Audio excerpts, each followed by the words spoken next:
C'est officiel. Kylian Mbappé portera le numéro 10 du Real Madrid cette saison. Il succède à Luka Modric, parti à Milan, et abandonne le numéro 9 avec lequel il a inscrit 44 buts en une saison. Un changement symbolique pour le Français, désormais leader de l'attaque madrilène. Le numéro 10, synonyme de créativité et de responsabilité, marque un nouveau chapitre dans sa carrière. Mbappé ne cache plus ses ambitions, devenir une légende du Real. Cristiano Ronaldo continue d'imprimer sa marque à Al Nassr. Et cette fois, il aurait un nouveau nom en tête pour renforcer l'équipe saoudienne. Après avoir facilité l'arrivée de Joao Félix, CR7 pousserait désormais pour le recrutement de Marc Cucurella, le latéral gauche de Chelsea. Une cible ambitieuse, encore sous contrat jusqu'en 2028, mais qui pourrait faire l'objet d'une offre XXL. Ronaldo, plus que jamais, influence directement le mercato de son club. Décryptage. Vinicius Junior, Real Madrid, tension autour de son contrat.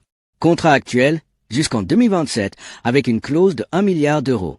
Négociation suspendue. Le Real Madrid a mis en pause les discussions sur sa prolongation jusqu'à la saison 2025 à 2026.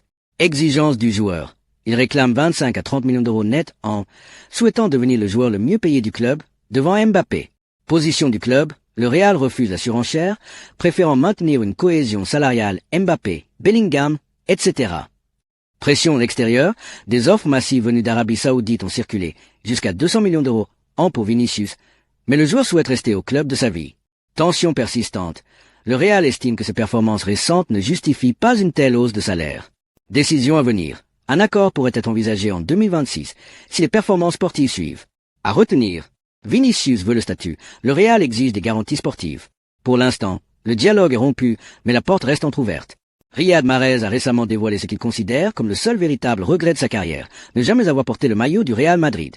Dans une interview accordée au Média Carré, l'international algérien revient sur l'été 2016, juste après son sacre en Premier League avec Leicester.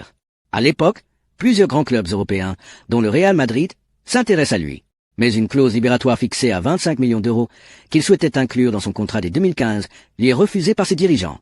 Résultat, Leicester réclame ensuite 60 millions. Un montant jugé trop élevé, même par les Madrilènes, qui finissent par abandonner le dossier.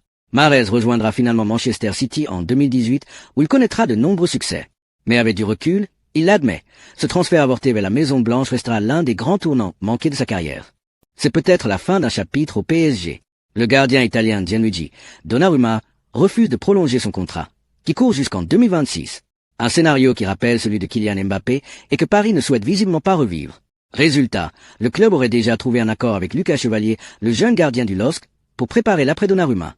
Pendant ce temps, les plus grands clubs anglais Manchester United, City ou encore Chelsea suivent attentivement le dossier. Donnarumma, lui, affirme vouloir rester. Mais en coulisses, le PSG semble avoir pris sa décision.